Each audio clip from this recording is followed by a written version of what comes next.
just wanna have fun, clap my hands, turn around now and dance, dance, dance. I just wanna have fun, clap my hands, turn around now and dance, dance, dance. I just wanna have fun, clap my hands, turn around now and dance, dance, dance. I just wanna have fun, clap my hands, turn around now and dance, dance, dance. I just wanna have fun, clap my hands, turn Optimism around at the now and dance, playground. dance, dance. I feel like a child in a grown-up world. But I want to say I'm all about skin. Skin is really my passion and taking care of myself.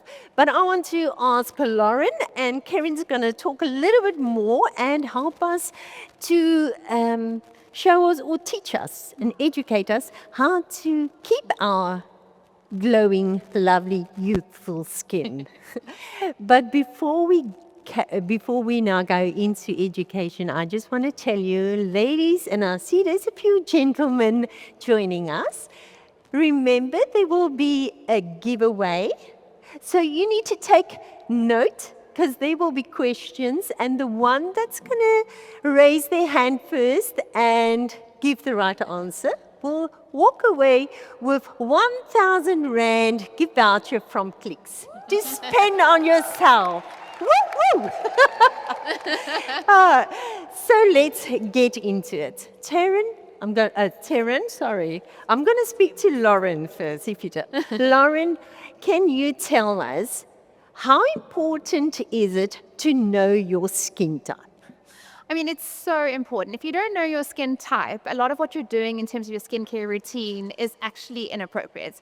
So, I mean, by a show of hands, how many of you think you know your skin type? Okay, so a fair amount of you.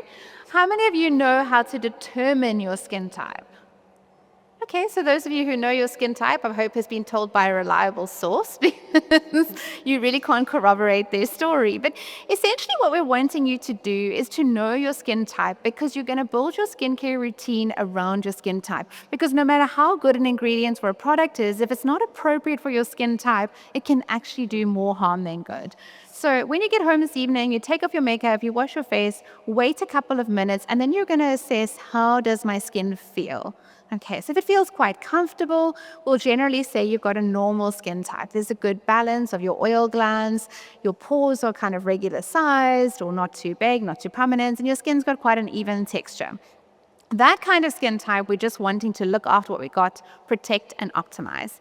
Then if you wash your face and your skin is feeling a bit tight, a little bit dry, then you know you kind of got a dry skin type.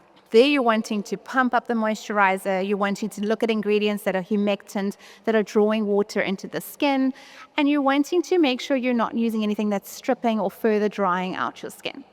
If your skin then looks a bit shiny, feels like you need to do a tissue blot after, you're generally a bit more oily. And in that instance, you're wanting to pare back the moisturizer or use more kind of lightweight moisturizers, fluid moisturizers, gel moisturizers. And then the last thing is if it's a bit of a combination. So oily in the middle, dry at the outside, you're going to have a bit of a mixed bag. And then we often speak about sensitive skin as a skin type. And that's where your skin might feel a little bit stingy, a bit burny. And you're going to look for more soothing, gentler ingredients, maybe things like niacinamide, again, your ceramides and humectants. But as a dermatologist, I just want to caution that be wary of labeling yourself as having sensitive skin. It's not a diagnosis, and it might be a clue to an underlying skin concern or skin problem. So it's always be mindful of that it is a variation of normal in some people, but it could also be an indication that we actually have a problem in the skin that we need to sort out before you go on a shopping spree of products to try and sort out that skin concern. Amazing. And now that we know what our skin type is, Karen, what is a good skin routine? I know everybody, we need to have, I believe, in a skin routine, although I only started in my late 20s with a good skin routine. But a skin routine is needed. But what is a good one, and how do you apply your products? Okay, that is a fantastic question because it is such a common question I get asked every single day. There is this misconception that you need a 10-step skincare routine. You actually don't. Ideally, your skincare should consist of a cleanser, treatment, if you're on treatment, a moisturizer, and sunscreen. I mean, as dermatologists, we preach sunscreen on a daily basis. So you do not need all the fancy stuff, unless, of course, you're into skincare. However, a gentle cleanser, your treatment, if you're on acne medication, for example, the moisturizer to protect the barrier of your skin, and sunscreen. And when we say sunscreen, it's not once a day, right? Even if you're using an SPF of 100, it's not once a day. You'd rather use an SPF of 30 and do it frequently. So when we say frequently, it's not every 6 hours, it's not every 12 hours, it's actually every 2 hours. So if you're using an SPF of 50, for example, basically means that if you burn in 10 minutes, an SPF of 30 gives you 300 times protection, and SPF 50 gives you 500 times protection from sunburn, for example. So the percentage between an SPF 30 and 50 is actually a 1% difference. So rather you use a sunscreen that is 30 and do it frequently than 100 and do it once a day. So keep it simple, cleanse, treat, moisturize, and use your sunscreen. That's it. Okay. Who's using sunscreen? But I found it difficult if I've now put on my full makeup. Now, how do I apply my sunscreen? Because I don't want to spoil my face. Okay, that is an excellent question, because we're always preaching reapply, reapply, reapply. But theoretically, how actually do you reapply sunscreen when you've got your makeup on? I mean, for example, you're in this room now. Who's wearing their sunscreen? Who's reapplied their sunscreen? Okay, that's a question. So one of the methods that you can use to reapply sunscreen, you can either physically reapply it again, which is not always very practical, or you can spray it on. It's a good method, however, it doesn't always disperse evenly. Thirdly, you can actually use a SPF brush and just kind of brush it on. Also doesn't really reapply evenly, however, that is still better than nothing. Oh, okay. Nice. And Lauren, when we now have to use serums, because I know serums are one of the products that they say we need to incorporate. But I don't know if our audience also know there's such a lot of products on the market. And because of our skin types that differ, I don't actually know what serums to use. Is it not, or vitamin C's? Is it retinol? You get two retinols, retinol and retinol. I don't know the difference, but let's start with our vitamins C serums. When do you apply it? Because sometimes they say, oh, apply it at night. And the others then say, again, apply it in the morning. So that's also for me, I don't really know when and how to. I love your question because I think it's highlighting the confusion that most people sit with. And most of you in the room are actually interested in skincare. You're evaluating skincare to a much more intense degree than the average person. And you're kind of bombarded with shelves and shelves of products of, should I be using this? Should I be using that? What's better? What's appropriate? Yeah. And I always say, take a step back and write down, what is my skin type? What is my skin concern? And what is my skin goal? What does the serum do? Is it appropriate for my skin type? Does it do anything for my skincare concern, either making it better or worse? And how does this get me to my skin goal? Okay, so that's your first starting points. Then obviously there is a hierarchy of serums and a hierarchy of ingredients. So not every ingredient is made equal, and even within the same ingredient batch, not every vitamin C, for example, is made equal. So you really have to be an ingredient purist and look at ingredients and say, is this formulated in the correct way? Is this in the appropriate formulation? Is this in the appropriate packaging for it to be effective? So it's really, you've got to do a kind of a quality control check at every point, which a lot of us don't do. We just see the price tag and we're like, that's the one, or this is a really cool marketing campaign, or they've used my favorite influencer. And you really have to get into the habit of looking at it. Is this also an ingredient that complements my kind of huge armamentarium already? Or is this something that's going to be cancelled out by something else? So I usually say to people, you really probably only need about 2 serums in your routine. I mean, for example, vitamin C is something that I really believe everybody should have in their routine. It's a potent antioxidant. It's going to do anti-aging, pigmentation, generally looking after your skin, brightening. Most people can tolerate the vitamin C.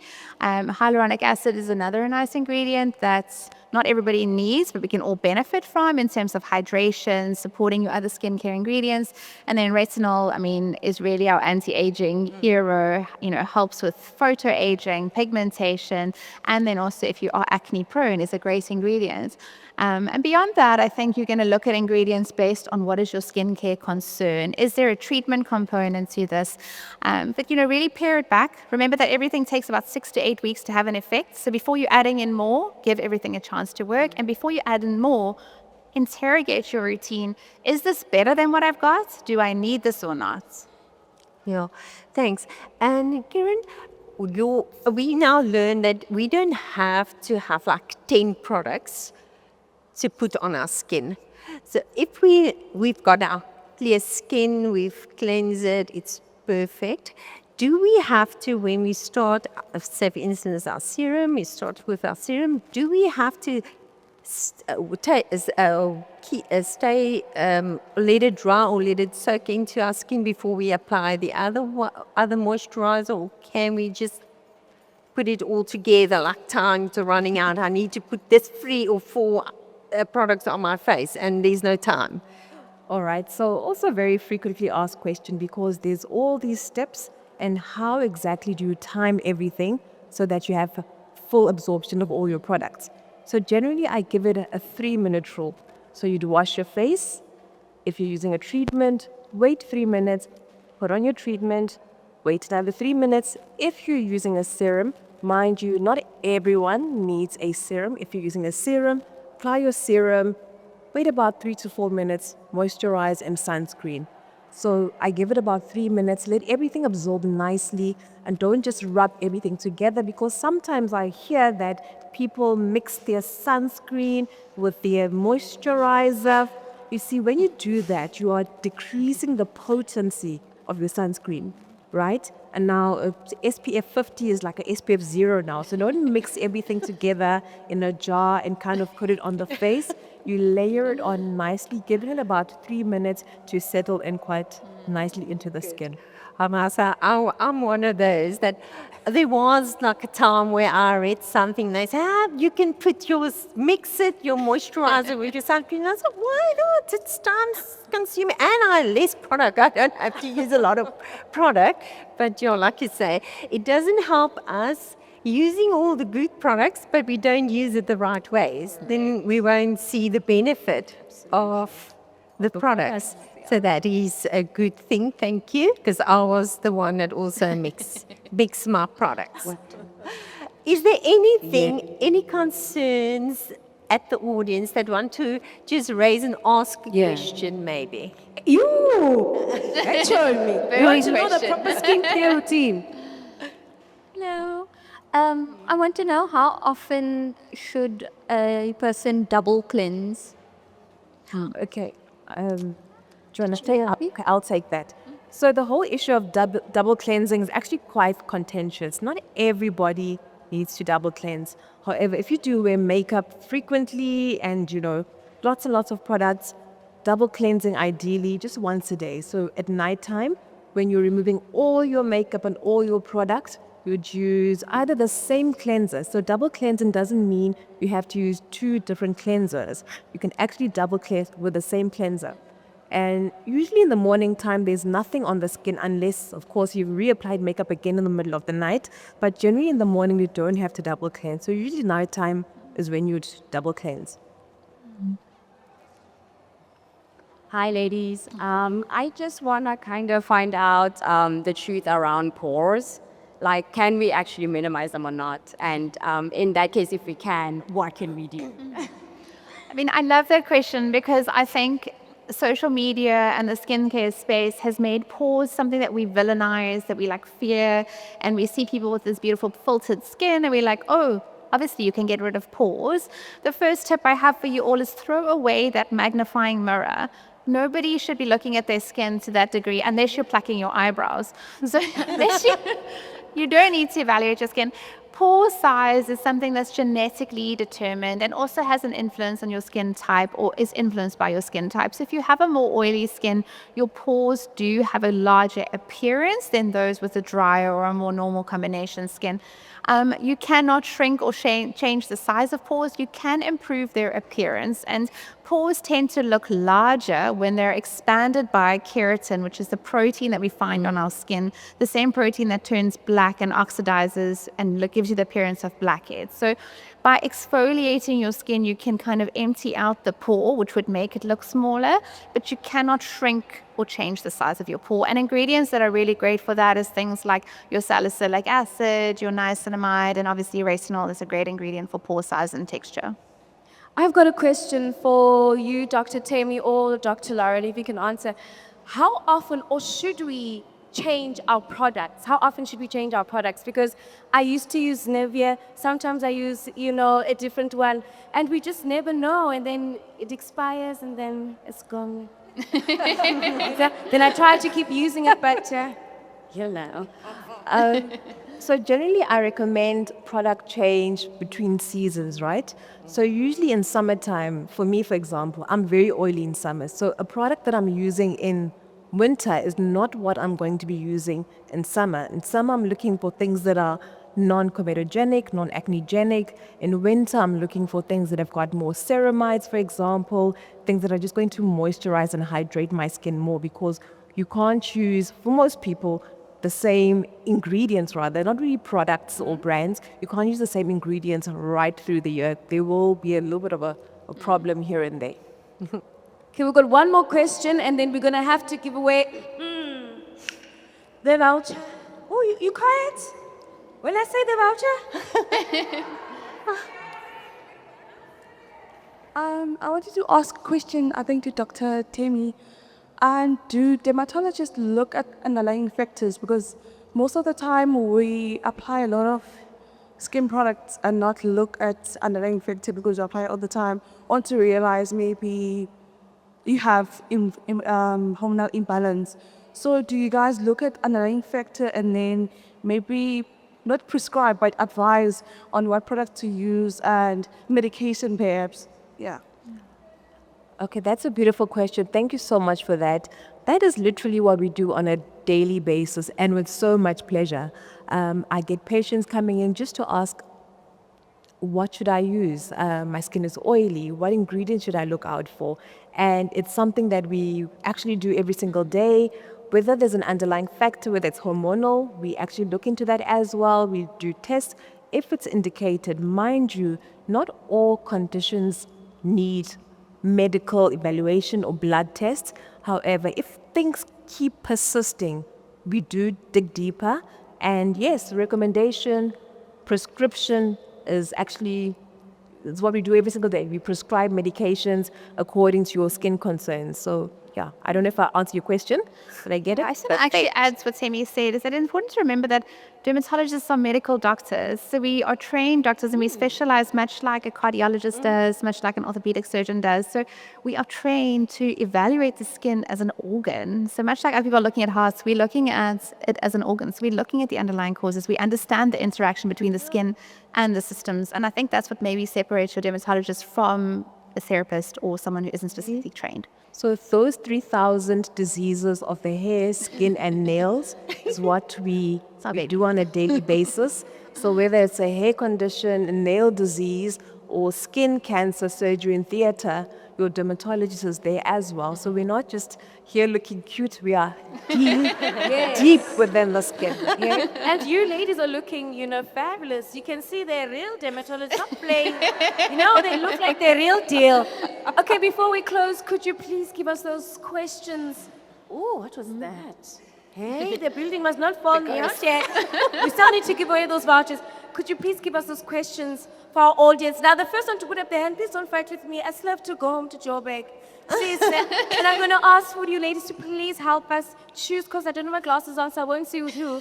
But you can give us a question, and good luck. May the best winner win. Lauren, will you start with a question so we can see? Yes, I'd actually like to ask a question that you touched on that you said you didn't really understand the difference between, and maybe we can clarify for some other members of our audience. So, can anybody give us the difference or explain the difference between retinol and retinaldehyde? No, Andy. Listen, it's 1,000. Give it a chance, Johnny. Give it a chance. You never It's a valid one. You never know. Retinol promotes a firmness of the skin and tightening of the skin. And retinaldehyde, if I'm not wrong, it's hydration for the skin. Is that the right answer? No. No. No, not good. You're telling me. We are Googling.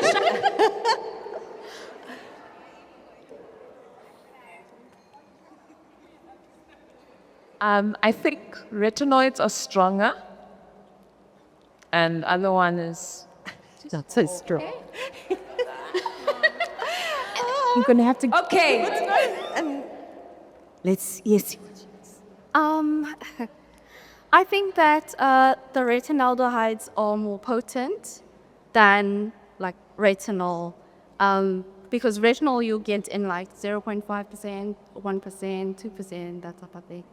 Perfect. That's a great answer. That is the answer. I'm giving it to her.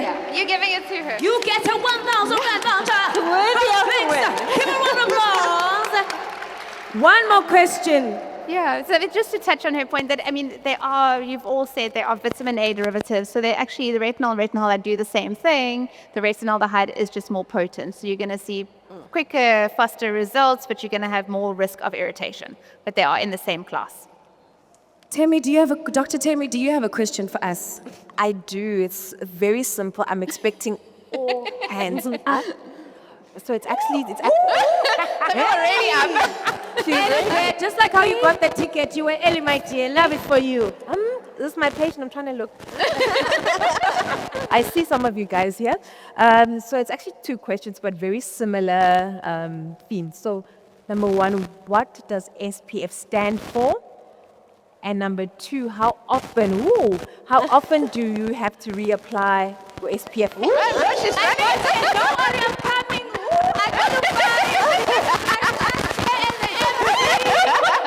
I hope she gets it right. That's a lot of effort. Yes, you tell me, you sorry. I want to get yes, the answer. SPF sun protection factor and Every 2 hours. Should we give it to her? Does she deserve it? Yeah. You win a 1,000 rand voucher from Clay. Back to you, ladies. Now, I want to just ask a question. When it comes to aging, if I look at you two, you have flawless skin. What recipe is there to preserve youthful and glowy skin? I mean, there's no one single recipe. And I think a huge component of aging, I mean, there's these intrinsic factors and these extrinsic factors. So your genetics are going to have a huge influence on how you age. And unfortunately, you can do nothing really to change that. But what you can manipulate is your exposures. So the biggest thing we will harp on and on and on about is sunscreen. If you're not doing sunscreen, you're wasting your time. And then for me, antioxidants, something like vitamin C and retinol at whatever strength that you can tolerate, that you can do it regularly. That's my recipe. Semi? Yes. So for anti-aging or skincare in general, I have a holy grail. So it's three different things. So number one would be your sunscreen. That is your most potent, as Dr. Naita said, that's your most potent anti-aging pack. Number two, your retinoids. Not retinol or retinol, the retinoids, the good stuff, the prescription stuff that your dermatologist will prescribe for you. And number three would be your, lost my train of thought there, would be your antioxidants. So your vitamin C in a proper percentage, in a proper type, not random vitamin C's, the good stuff. That is where you don't skimp out. You can skimp out on a sunscreen brand or that kind of thing. Vitamin C, there are levels to vitamin C. Use a proper one. Wonderful. We've got a question, I think, a hand up here. Amocha. Yeah. Hi, I just wanted to check with you when you say sunscreen, is it the sunscreen included in the product or is the separate sunscreen?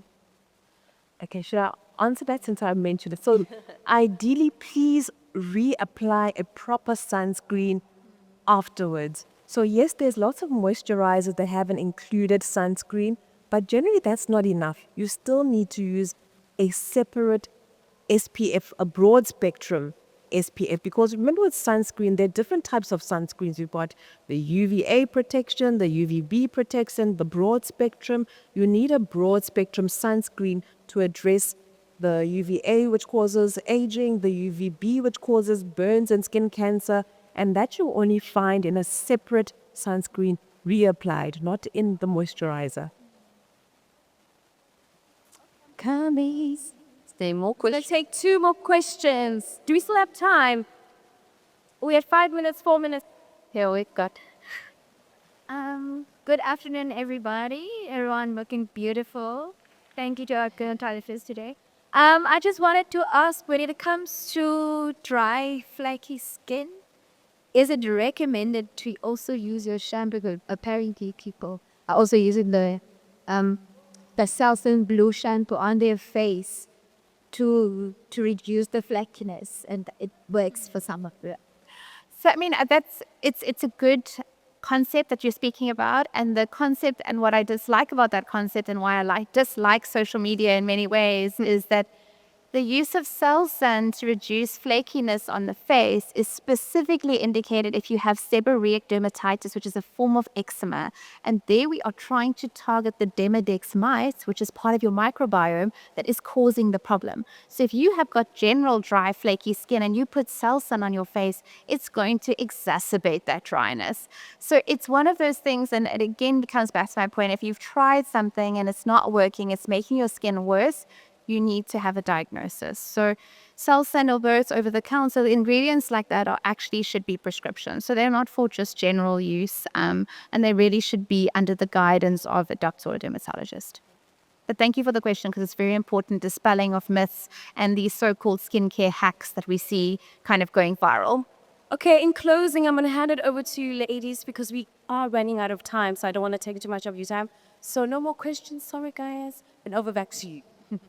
So now we've come to the last little bit of our exciting skin educating. What is a no-no when it comes to your routine? For instance, I must say, I slept with my makeup on once, and it was so bothering me because I'm not used to that, and I know it's a no for me. But I was so tired, and I couldn't wait for the next morning just to wash my face. I don't think it's because I felt like my skin can't breathe. Yeah. Thingy? What would you say? No. I mean, I think for me, is a physical exfoliant and just exfoliation in general is something that I'm really not a fan of. Really? So I mean, I'm not opposed to a chemical exfoliant once or twice a week, but I think there's better ingredients that you can use in your routine than exfoliants. But physical exfoliants, if you can feel anything gritty in your skin, it doesn't belong on your face. It causes micro tears on your skin, which causes inflammation, sensitivity. So no. Okay, that's No. great. So my no-no is stop chasing trends, right? Stop chasing trends. Chase facts that are based on medical science. And I think in the terms of Gen Zs, is it clock it? I think let's clock that. let's clock that. Those kind of things. So stop chasing trends. Let's chase facts that are based on medical science. Wonderful. So that's a wrap. I hope your audience had a wonderful educational skincare. Interrupt the lot. Thank you so much. Turn around now and dance, dance, dance. I just wanna have fun, clap my hands. Get that Turn big around goodie now bag and on dance, your way dance, out, dance. man. I just wanna have fun, Because clap my this hands. month, Turn I want around now everyone to and dance, slow, dance, right? dance. I just wanna have fun, clap my hands. Turn around now and dance, dance, dance. I just wanna have fun, clap my hands.